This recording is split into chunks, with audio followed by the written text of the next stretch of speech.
the single most important thing when it comes to losing fat is eating less. And just to put a number on it, you need to eat 500 calories less than your maintenance in order to lose 1 pound of fat every week. Because a pound of fat has 3,500 calories. So if you divide that by 7, which is the amount of days in a week, you will just need to go on a 500 calorie deficit. And that's literally it.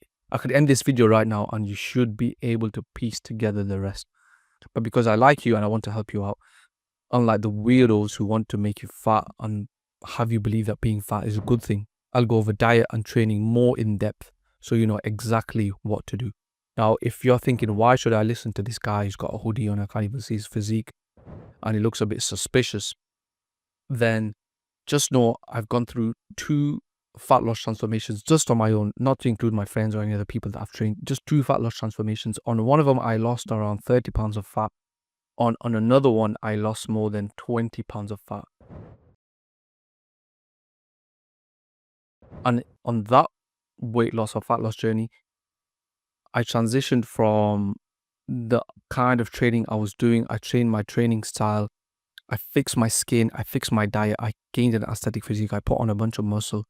And it was a crazy transformation. So yeah, that's why you should trust me. So when it comes to diet, you want to start off at a 250 calorie deficit just to begin with. And the reason why I always say start with 250 calorie deficit is you want to exhaust all the water weight you're going to get. Because if you're fat right now, you're probably holding around 2 to maybe around 8 pounds of water weight. Not even fat, just 8 pounds of water weight. And as soon as you lose that, you will look very, very different. You will look very, very different. And it's like an eye-opening moment. You're like, you know what, this actually works. You start to look different. You start to feel different. You weigh less. Your joints probably feel a little bit better as well. There's lower amount of inflammation, and you start getting compliments. You're like, you know what, why this guy looks different? And the thing is, because people notice your face first, they're like, oh, Ismail, you know what, you started training, you've been going to the gym, you started going on a diet. And you'll probably think, you know what, I've already getting compliments, and it's kind of a snowball effect. So after you exhaust this 250 calorie, this water weight loss, then you bump up to the 500 calorie deficit.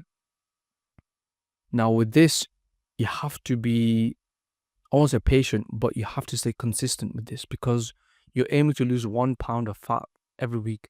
Now, for some people, when they get used to the water weight loss, because the water weight loss comes off quite quickly. When you start training, you start having the right amount of water, you start being more active. The water weight loss can be quick. Like one day you might weigh like 200 pounds and the next day you wake up, you're like 198. And then the next day you're like 196, then 195. And all of a sudden within a week, maybe 2 weeks, you've lost 5 pounds.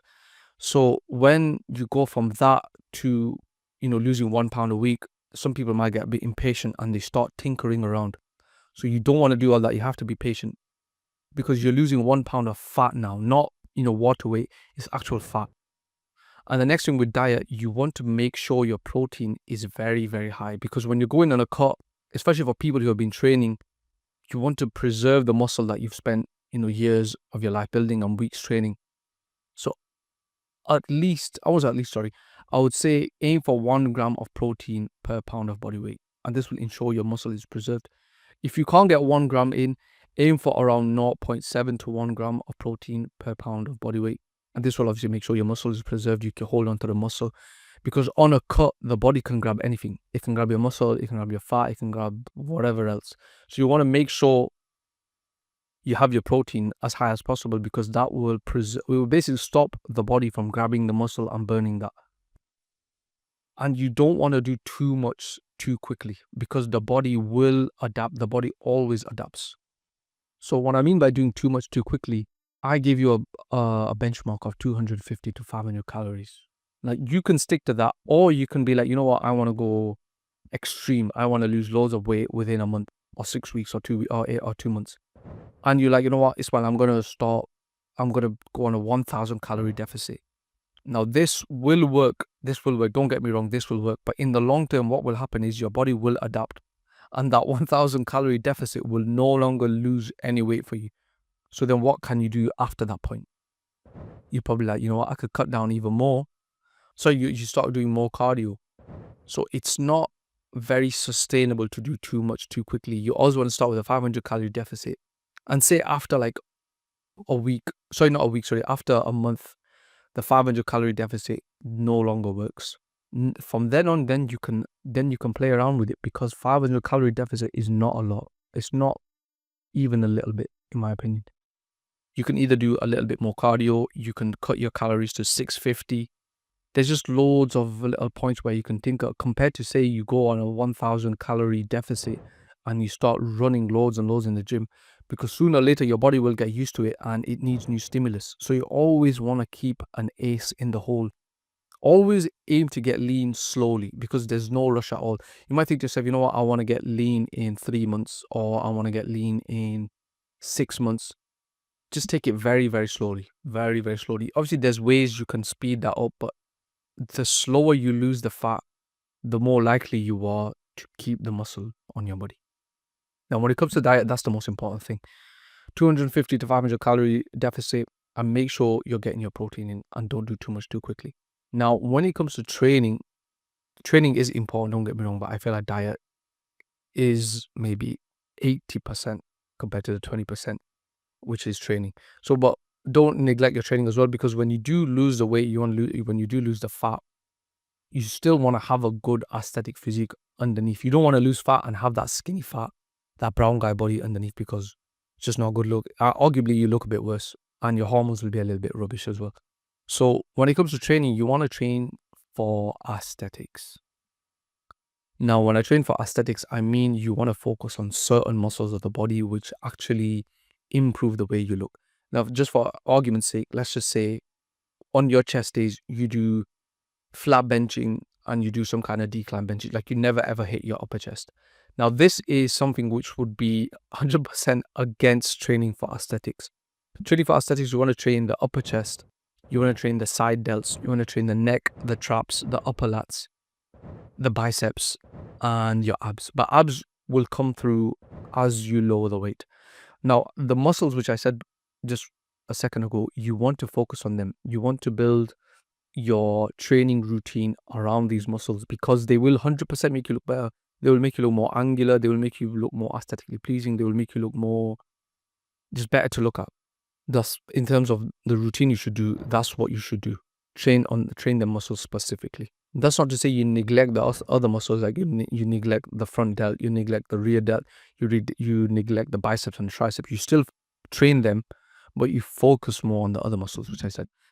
And when you start cutting, you don't start doing, super high reps or really low reps, and aim for like higher weight than you would normally do.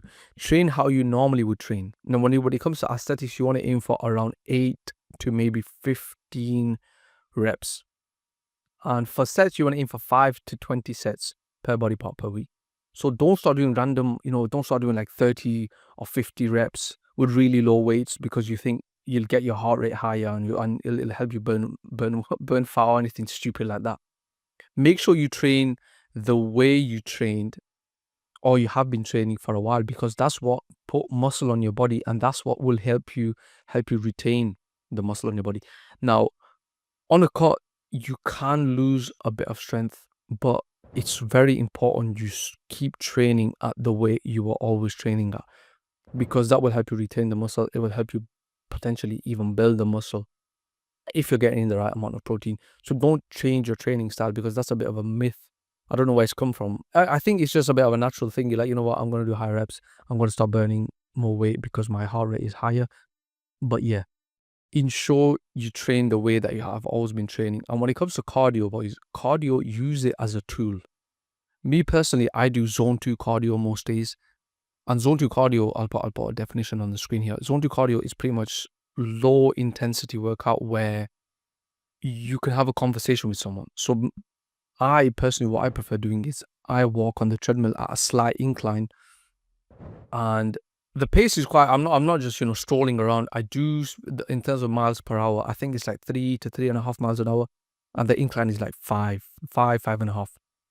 And as long as I do 25 to maybe 45 minutes every other day, that keeps me quite lean. And then I do maybe once or twice a week, I'll do some kind of high intensity. Maybe I'll play a sport. Maybe I'll do some kind of sprinting. I'll go on the assault air bikes. I'll do something like that. I use cardio as a tool. So if you're using cardio as a tool, it is a big mindset shift, because people use cardio as a punishment. They're like, you know what? I have been binging out. Basically, I'm just a fat shit right now. So I need to punish myself and do loads and loads of running, do loads and loads of cardio, loads and loads of walking, loads and loads of hiking, loads and loads of cycling, things which you do not need to do, because the thing is, as I said before, the body will adapt.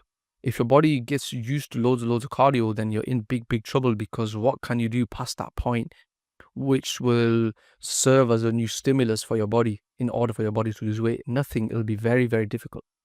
Use cardio as a tool, use cardio sparingly.